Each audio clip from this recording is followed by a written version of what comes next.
करा इतनी ज्ञान बाओ मेहरारू को हम उघार हई, हमार शरीर उघार बा, न कोनो कपड़ा बा न कोनो लत्ता बा, हम कैसे देख के तोपब, आबरू हमार चल जाए।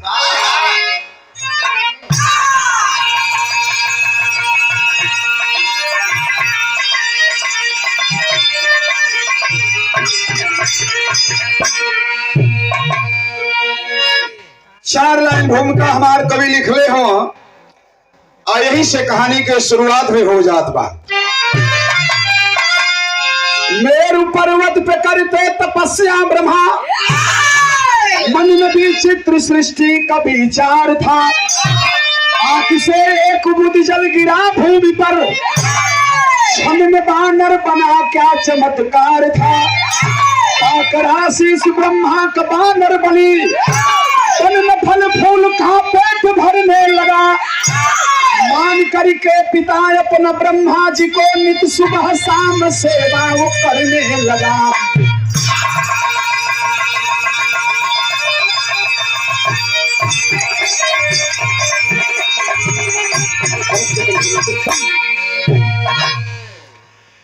कहानी के शुरुआत भई कि मेरु पर्वत पर ब्रह्मा तपस्या करत रहला। कोनो कारण बस कोनो कारुणिक भाव उनके दिल में आइल, आंख से एक बूंद आंसू टपक के जमीन पर गिर गए। तो ब्रह्मा के एक बूंद आंसू जमीन पर गिरल तो व्यर्थ ना न गई। ब्रह्मा के एक बूंद आंसू से एगो बानर उत्पन्न भइल बा। वो लोग ऐसा लोग रहला, ऐसा महापुरुष रहला, ऐसा महाज्ञानी लोग रहला, जहां बैठ जाए तहां तीर्थ स्थल बन जाए, जहां नहा ले लोग तहां कुंड हो जाओ। बड़े बड़े विचित्र कुल लीला हमके तो के देखे के सीरियल में भी, रामायण में भी, पढ़े के भी मिलल बा। तो ब्रह्मा के एक बूंद आंसू से एगो बानर उत्पन्न भइल बा। तो भैया हो ब्रह्मा जी के आंसू से बनरा जौन भइल ना, धीरे धीरे जब बड़ा भइल तो ओके ई आभास हो गई कि हमार माई या बाबू ई ब्रह्मे जी हुआ।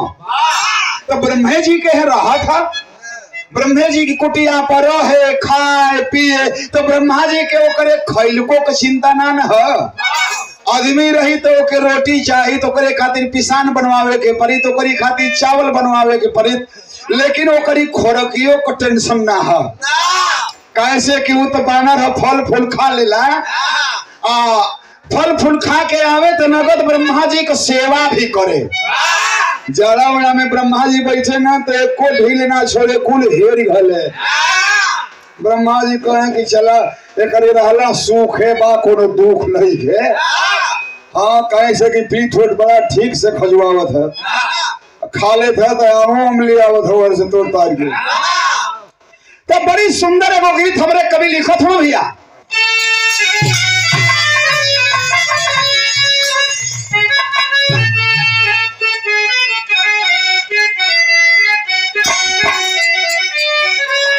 वह गीत बा कि जिंदगी में हजारों मेला जुड़ा, जिंदगी में हजारों मेला जुड़ा, के हंस जब जब उड़ा तब अकेला उड़ा।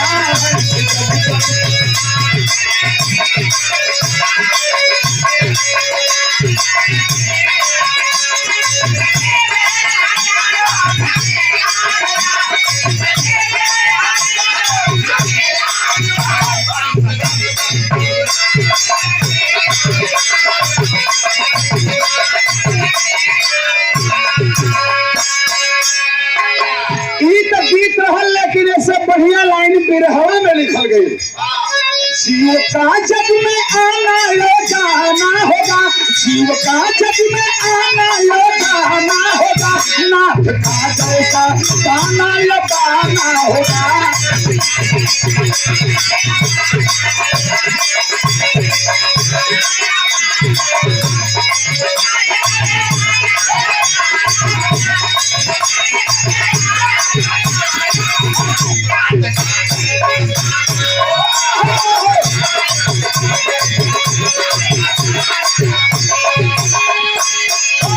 पर्वत ऊपर वह बानर खेला उछल उछल, जब प्यास लगी भूख में लगा न मिला फल।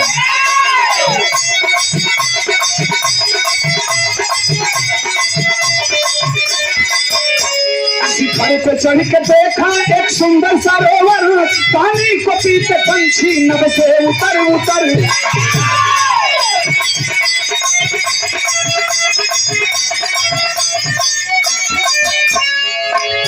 सरोवर किनारे पहुंचा पानी की चाह में,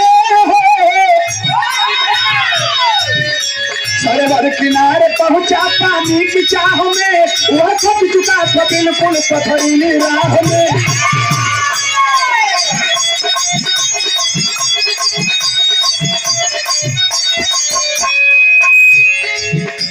पानी में देखा अपने ही जैसा एक बंदर, पानी में देखा अपने ही जैसा एक बंदर, उसको पकड़ने कूद गया पानी के अंदर।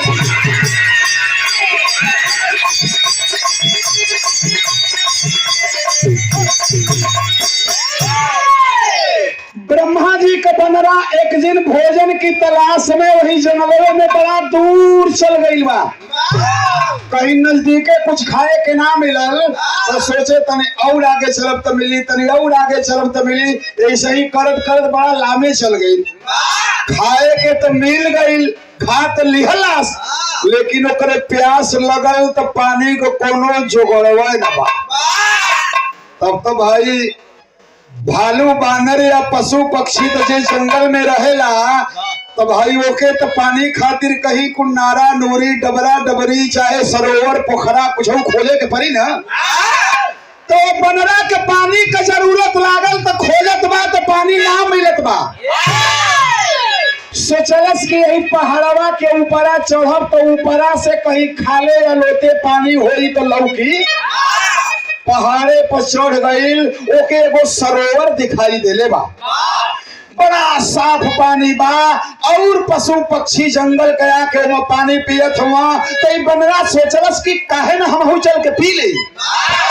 गईल सरोवर के किनारे, आज जो मुड़ी निभरावत पानी पिए खातिर तो सरोवर का पानी स्थिर रहला, नदी का पानी चलता होला, तालाब पोखरा सरोवर का पानी स्थिर होला।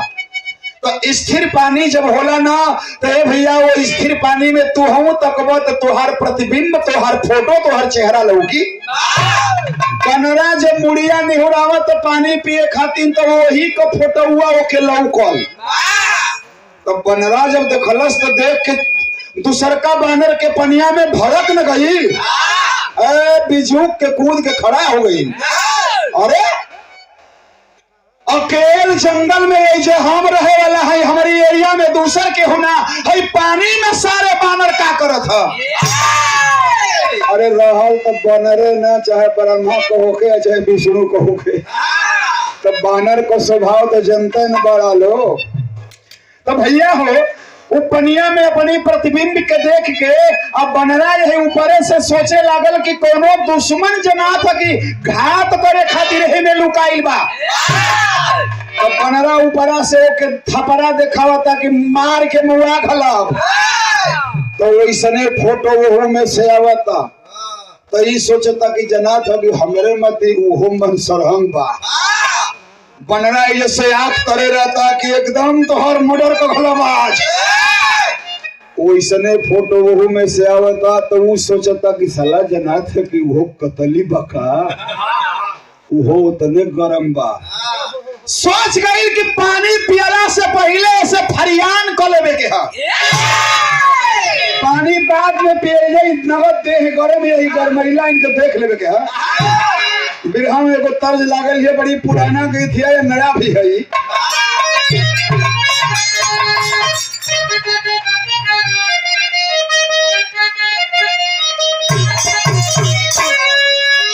गीत बा अरे फेंक दी होले थरिया, अरे कलम गईला छरिया पहुंचले किना।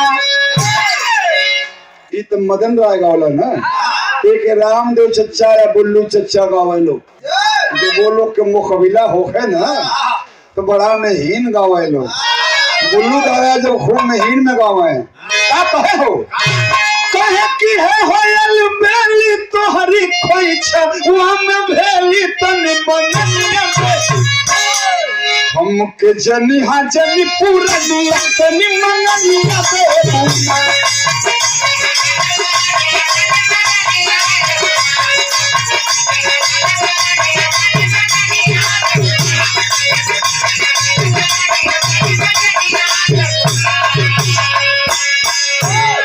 लेकिन पनिया में बनरा कूद गए कि ऐसे फरियान पहले हो जाओ कि अरे कहाँ लुकायल हो अरे नजर नाही आवेला खोजेला बनरा ओही पनिया में दुश्मन खोजेला बनरा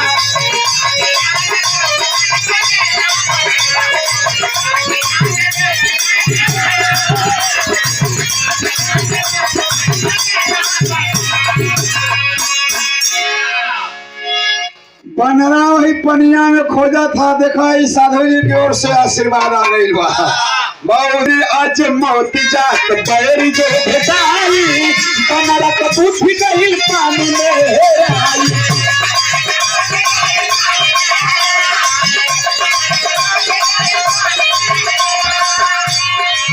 अरे भइल ना मिलन में तू की छोड़ी गई मानवा के सेला हमरा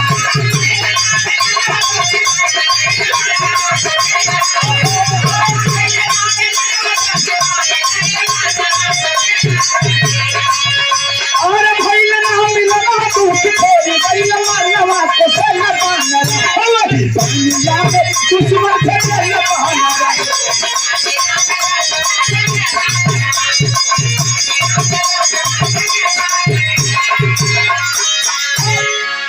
वही पनिया में बनरा कूद गल अरे कूद गल आत्मा से प्रार्थी हैं कि अपने शरण में उन्हें जगह दें शांति प्रदान करें कूद गल तो कोनो बैनर है कि मिली हर बार थोड़ी बेले खुद दल पनिया में खोजा था जब बानर ना मिलल तो सोचे था मनवा में जना था कि कहीं डेरा वरा के साले कंदरा वंदरा में लुका न गए अरे जो डर गया सो मर गया तब हमसे जब डराते बाय लुकाई गई तब का खोजे के बाद चला ऊपर चली पानी पी अब आज जब पनिया में से बनरा निकला था तो देखा यही जो खेला बदल गई है एगो कांड हो गई है कैसा ना बिरहा के तेरी है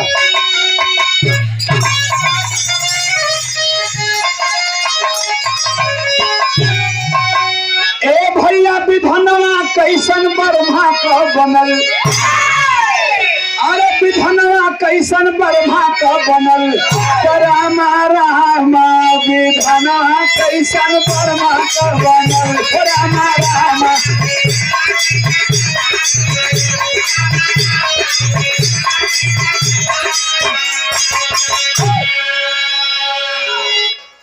विधनवा कैसन बरमा का बनल तो देखा हो जब पनिया में से बनरा निकलता तो वही समय का एगो दृश्य बा होत का हुए वो किनारे पर पनिया के बीच में कि ए भैया विधनवा कैसन बरमा का बनल अरे बानर नीर से बाहर पाया नारी तनवा हो तनवा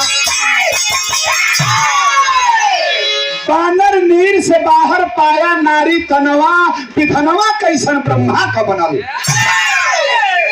पनिया में से बनरा निकलल तो पहले तो रहल तो हेलल तो बानर रहल लेकिन पनिया में से निकल था बनरा बानर ना रह गई पनिया में से जो कूद के आवत बा ऊपर ओकरे शरीर का बनौटिया बदल गई वो मेहरारू हो गई वो मेहरारू कैसन बा यह 18-20 साल का उम्र है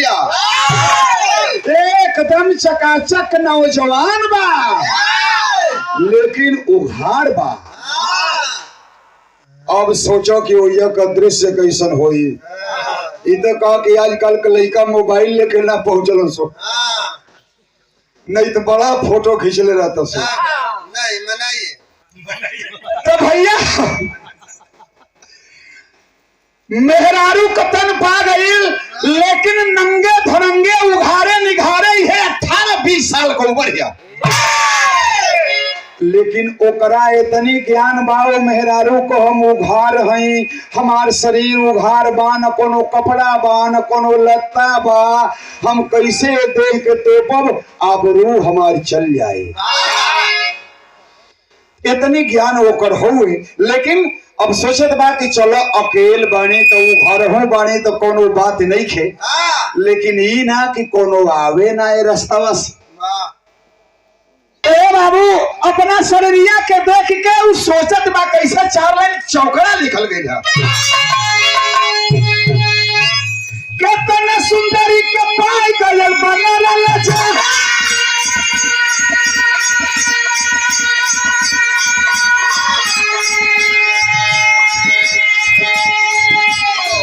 नहीं चपले तो पाए हो बदन सगरी,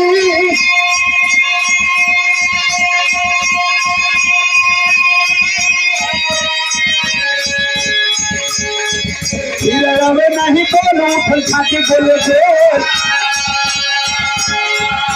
रवे नहीं बोलो उठल छाती बोले बोल, नहीं तो पले तो पाए हो बदन सगरी। तो देखे घूमी घूमी आई सब लागे लगे ठंडा,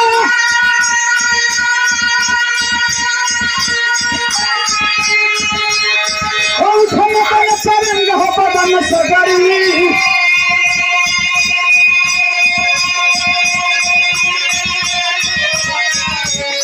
अरे फिर मन को बधाई बैठी रही सपुचाई, फिर मन को बधाई बैठी रही सपुचाई, कैसे सबके बधाई हो बदन सगरी।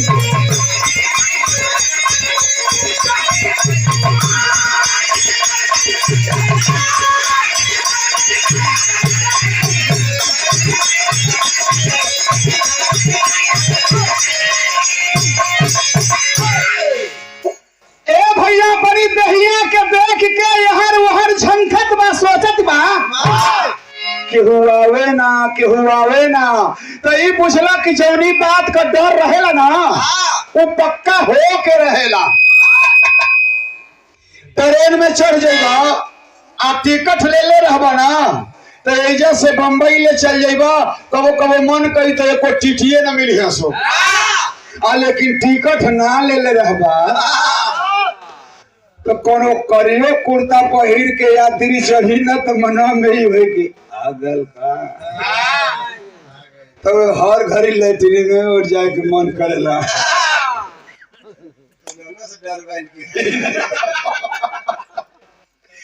हाँ तो जौनी बात का डर रहेला वो पक्का हो जाला। तो ऐसे ही हमन के तो टिकट लेके जाते रही जा बम्बई ना, तो ले कुल ट्रेनवा में ही जड़वा न घूमेला कुल हो, आई परियाई से पैसा ले लो सो। हाँ कोनो पद हक थोड़ा हो कि गवर्नमेंट कहले बाकी रेलगाड़ी में इधर के पैसा दे चले के है। देखो हो भैया सुतल हली जा तो हिजरा 2 गोड़ा चहला सा, तो जे जैसन लौके वैसे वैसन मांगे सो। तो हमने का तो भाई एक धोती कुर्ता ना न रहे, पैंट भूषण पहले रह ली जा, तो हमने कहे आई तो कहता कि चलो 10 रुपया निकालो, तो हमारी कि कैसन तो कहते जल्दी निकालो, तो 10 को दे दे लीजा। कहा कहिया ई भल के भैया ससुराल ठीक नहीं तो शराब दे दी सो गड़बड़ हो ई भल के जाए तो 10 रुपया दे दा। भाई तिवारी जी कोट पैंट पहन रहे तो या इनका सफारी सेट बिया वाला निकल रहा और कहला कि यही कोई के चलब, तो इनका ड्रेस देख के तो वो जनलस नहीं जड़वा कि ये बहुत बड़ा आदमी है, वो का जनत है कि पड़ौड़ा मीर से रिटायर हो।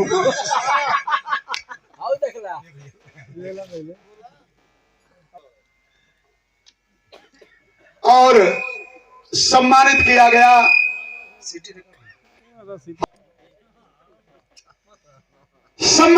गया हमारे बड़े भैया श्री मुख्तार सिंह यादव जी, जिनके पिताजी के इस तिरही के कार्यक्रम में यह बिरहे का आयोजन किया गया है। सुंदर ये स्नेह भरा पुष्पहार है, मिल जाते हैं, बड़ा सम्मान करते हैं और इसके पहले भी कई बार हमारे मुख्तार भैया यहाँ बहुत सारे लोगों से विवाह करवाए हैं। तो इतना कोट पैंट पहले रहना तो ई सुतल रहना, सुतल का जगह रहला। तो जब उन्होंने के देखला ना कि पैसा मांगत हुआ सो पंडित जी 10 रुपये देहला ना तो ई तन ताकत था तो लेके मुंह लते का जनिया सो कि सुतल है कि छोड़ा जाते निकल जला आगे। तो उधर जे सुतल रहला तो इनकी आगे जाके कहा कि चल उठ मेरे धर्मेंद्र,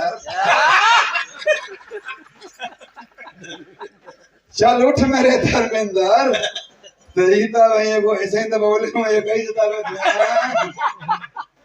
तो वो कहत तो वही सोचना कि उन्होंने लोग मत दिया मुँह से 10 को न मांगे।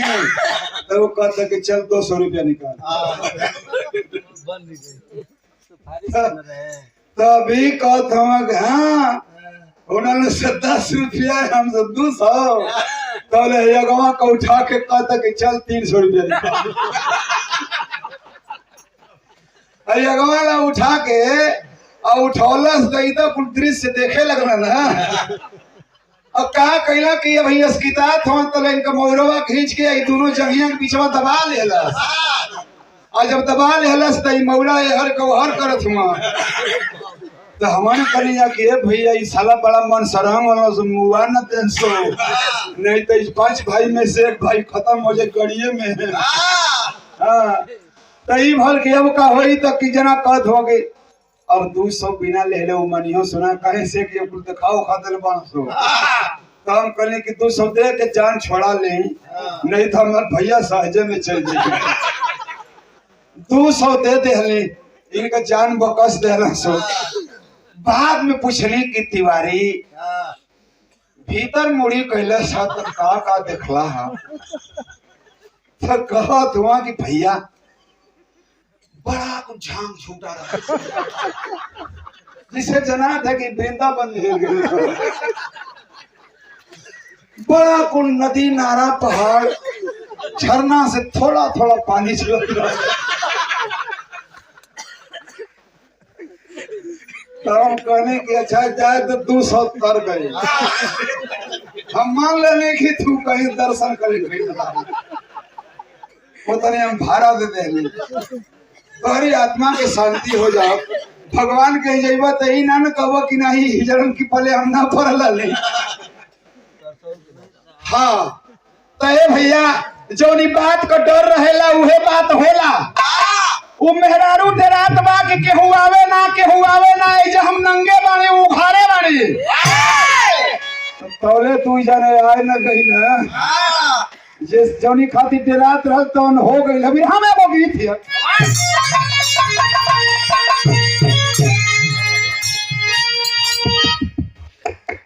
देखा होता नहीं हारमोनियम कौन गया। अरे लाग लगत तोहरी कमैया में हो रुपैया में। अरे पावन मजा पैदा बुढ़ैया में हो रुपैया में।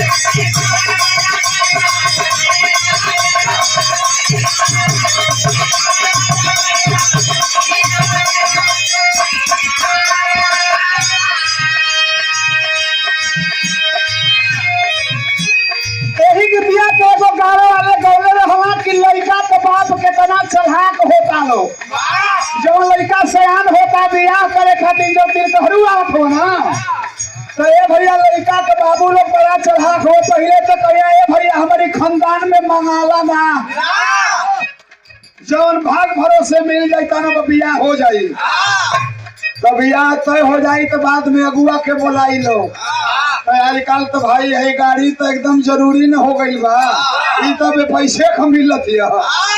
हाँ जैसे साइकिलिया रहे कि नहीं भाई कुछ ना दे तो मतलब घड़ी साइकिल रेडी तो देवे न करी। रेडी हो जौन पहले समाचार सुनल जाए। तो वैसे ही आजकल भाई अब गड़िया तो एकदम पैसे के मिलत ही तो जरूरी बा। मान लो कि लड़का के बाबू तय कर देना लड़की वाला कह दिलस कि ढेर के ना सब बा हीरो होंडा का सबसे जन कम का हुए CD डिलक्स उहे दे तय तो हो गई। लेकिन बाद में अगुआ से बोलो यहाँ ओके तो कह कि ये भैया कहत है कि लइकवान का मन रहल कहत हो सो कि करिया हल्लुक है तो वो लोग कहे ना हो करिया बढ़िया भेज देले ना ही कहत हो सो कहे सुपर स्प्लेंडर गाड़ी सुपर स्प्लेंडर कहत हो सो कि सड़किया से ही चपक के चले ए भैया लइकवा तो वही गड़िया के कहत हो सो तो मांगे के ना मांगत रहे 60,000 की गाड़ी से चल गई 95,000 तो देखा तरीका लेबा एक आदमी का कैसन है कैसे गावल गई था कहन सोना न चांदी के हारे ई सुनाए दुआ हो सुनाए दुआ हो अरे बेटा पिला है अरे ई सुनाए दुआ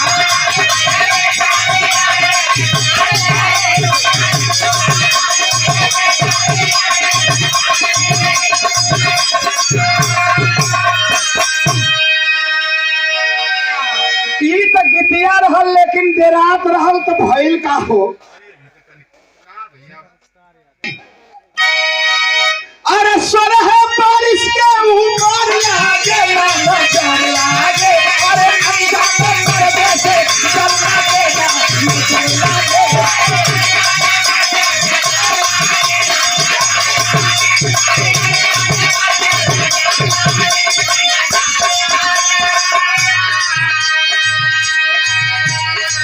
नदी से भेंट कई के आवत रहल जानी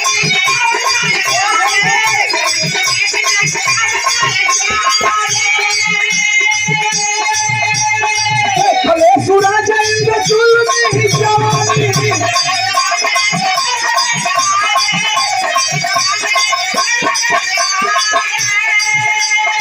अरे बिना बिना कपड़ा लहर लहगे ना नजर लहगे ऐसे जाके कर बसे करना के ना नजर लहगे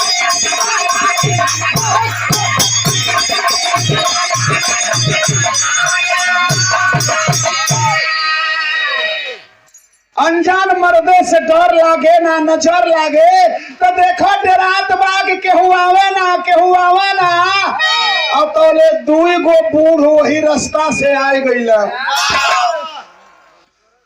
के रहल हो कि सूर्य भगवान रहला आ इंद्र भगवान रहला दोनों जना भगवाने रहला आगे आगे इंद्र जी पीछे पीछे सूर्य भगवान ब्रह्मा जी से भेंट करके आवत रहे लोग तो इंद्र जी अगवा अगवा जात रहला जब मेहररुआ के उघार देखला तो कहत हवा कि ये सूरज भाई तई सुलेमा देखला ए भैया तो कहत हो का हो कैसे सुलेमा कहत हुआ तो कहत हो तई अगवा है देखला हो तो जब दोनों जाने देखला तो पुरनिया आदमी कहीं कामना न हो कि नहीं कहीं गलत सही देखला तो एकदम हर नोट के खड़ा होके देखा अरे बूढ़ पुरनिया देखलस तो अपन रास्ता पकड़ निकल जा तो ये दोनों बूढ़वा खाड़ हो गईला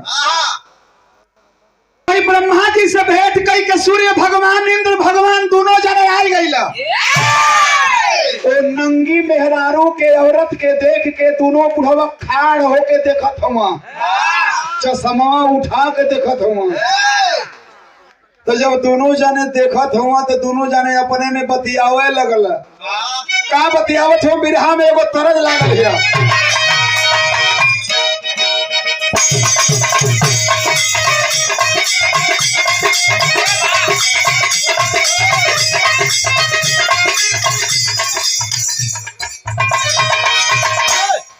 ई गीत रहा दूसर गीत हम बतावत ही भैया गीत हमारे बनल लिखल गई तो कहल गई कि कोनो गीत में कुछ न कुछ कहानी जरूर होला तो ये गीत जवन लिखल गई कोनो पति पत्नी के सुहाग रात के बाद बतावल गई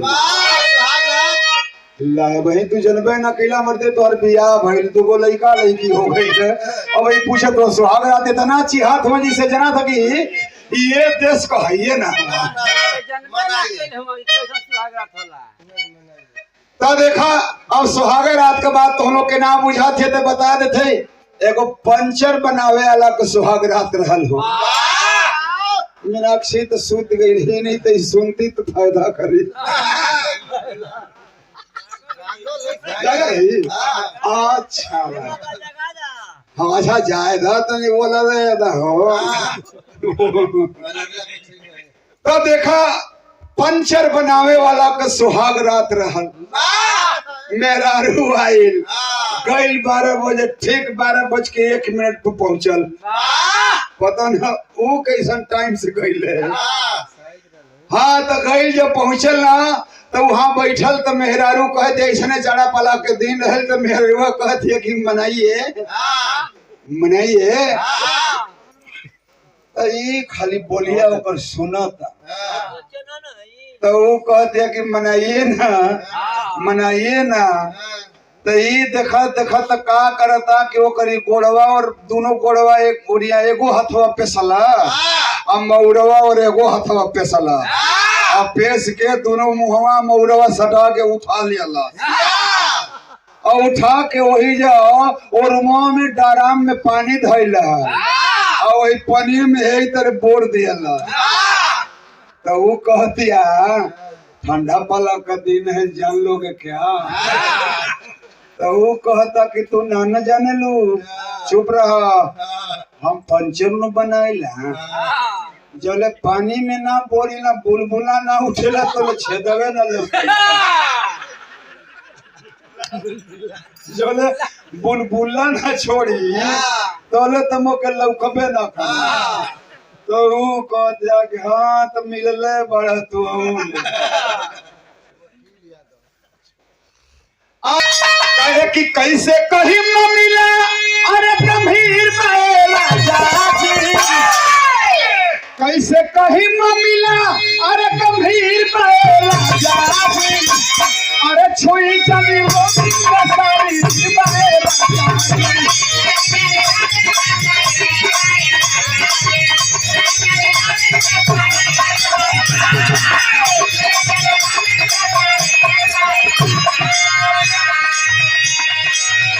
लेकिन दोनों बुढ़वा देखला तक करत का हुआ हो देखते दोनों जाना से चावल लगले सब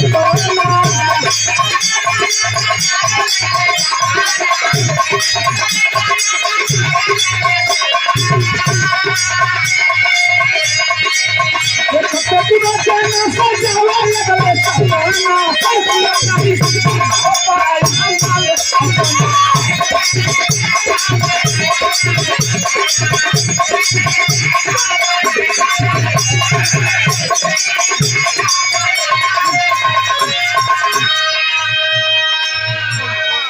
दोनों जना देखते अपनी मनवा में बिना तेल के पकौड़ी बनावत हुआ।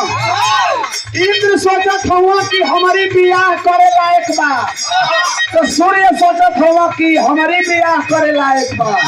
तो दोनों जना अपन अपन बात कहत हुआ तो सूर्य भगवान कहत हुआ कि ए इंद्र जी मर्दे तू बूढ़ हो गई हुआ तोहरी लायक ना बा, तू बियाह करबा तू जल्दी खत्म हो जाइबा। तो का करी ये हमारी लायक बा ऐसे हमारे बियाह होखता।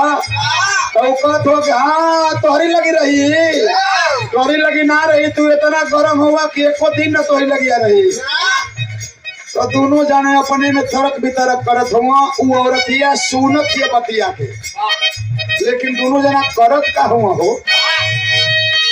दोनों जने आपस में ठोके लगले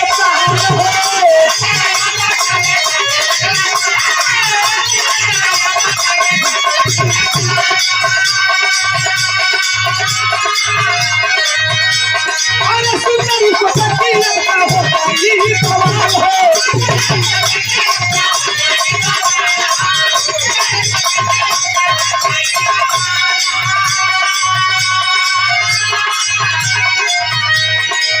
एक साथ गायब होई कूदे के तारा करना,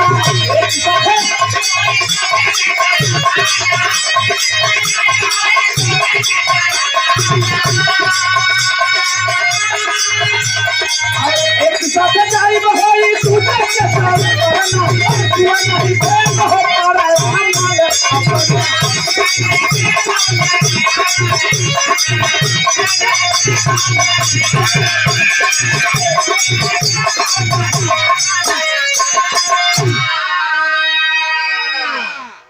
दोनों जाने दोनों बुढ़वा अपने तारी ठोके लगला कि हाँ तब बियाह हम करब तो हम करब।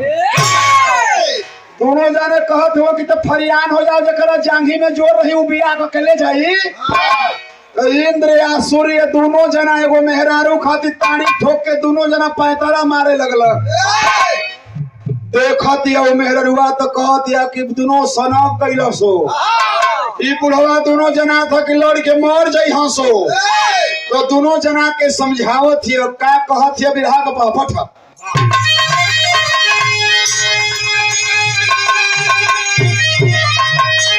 कहे कि देवता बड़ा दुनिया में कीमतिया पतिया माना हो, दोनों जना का हम बनब और दिया पतिया माना हो।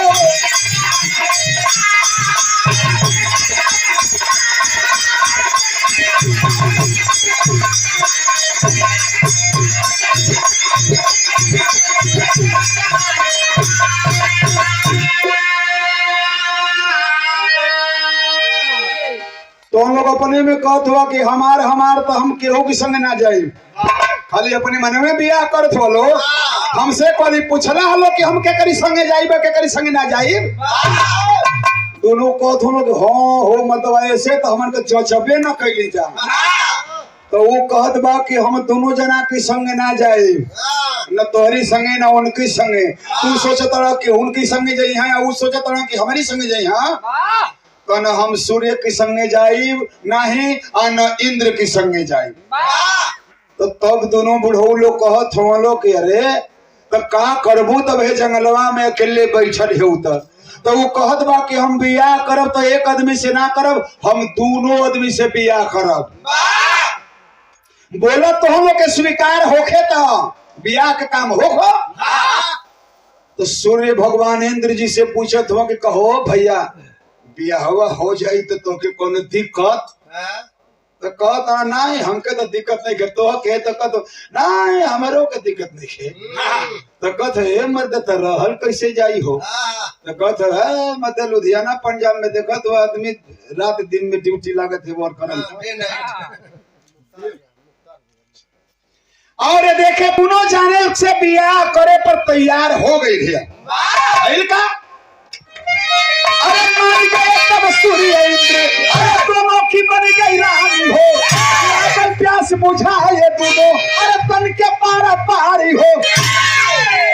दोनों जने से बियाह हो गई, दोनों जना के संगे समय बीते लागल। तो काम देव मारे न सब कमतिया बतिया माना हो, अब बिसरे ना ही दिलवा से सूरतिया बतिया माना हो। राम तो चचा गावे तो कहे कि काम बसी इंसान सदा चेतना शून्य हो जाता है। मोहब्बत करे वाला पगला जाला, उ जाने लगे कि वो देखते ना हम भले हो के दुनिया देखत हो। हाँ तो मोहब्बत में आदमी एकदम आजकल चिरकुट बिटोरत हुआ, मोहब्बत में प्लास्टिक बिटोरत हुआ देसियावा का। हाँ हो तो ए बाबू वही तरह से देखो दोनों जाने बियाह कैला, कुछ समय बीतल तो भाई का आधा का भाव।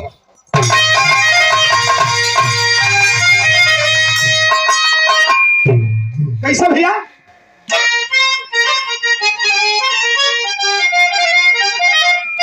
ए भैया अंधा होई जाए लोगा, रोटी बढ़ी जाला, और कम देवा सिरावा पर होला जब सावा।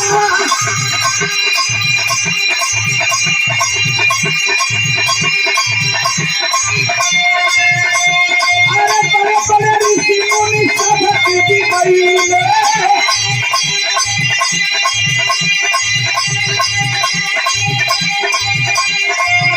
अरे पागल बनाई गल मारी एक प्यारा।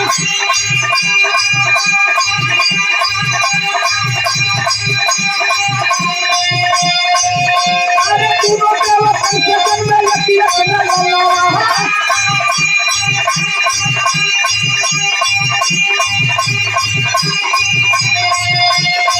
तेरे सुंदरी के पंच पैदा पाइए भगवान।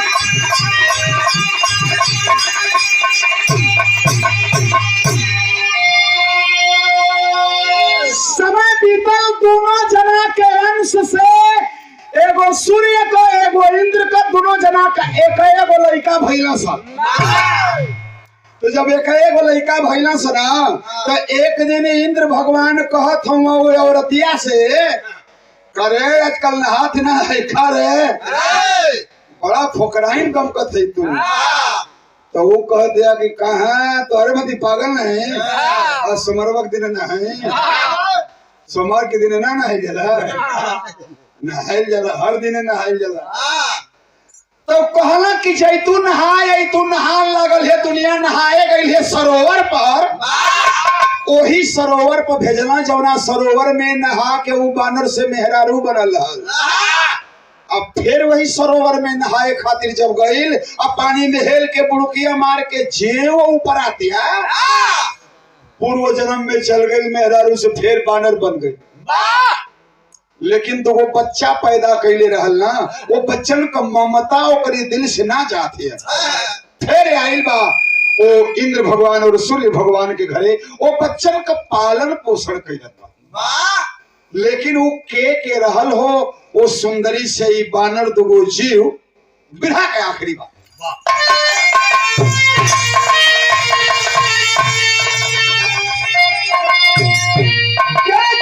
सुंदरी से बानर दो जीव भइले, इंद्र से बाली जल में सूर्य से सुग्रीव भइले।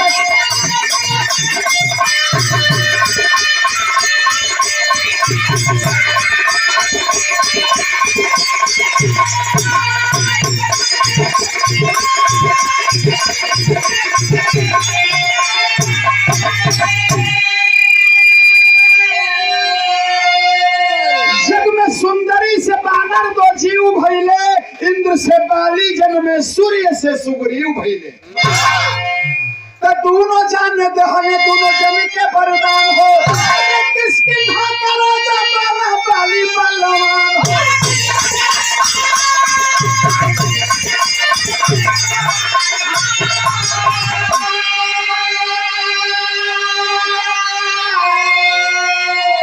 सीता के खोजत राम जी उहमे गईले, इंद्र से बाली जन में सूर्य से सुग्रीव भइले।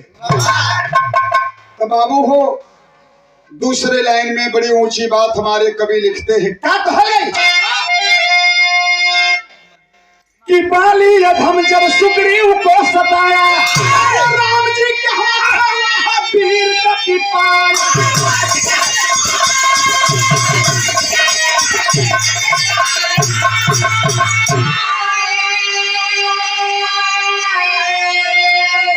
के बेटा अंगद हरि का सेवा कैले, इंद्र से बाली जल में सूर्य से सुग्रीव भइले।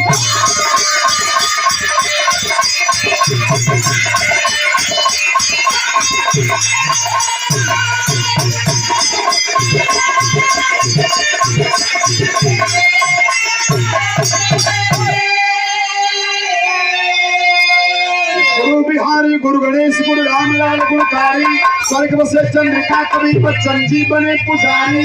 विधनवा कैसा ब्रह्मा का बनल, तो पंचदा राम कवि के निकले नया बनल। विधनवा कैसा ब्रह्मा का बनल।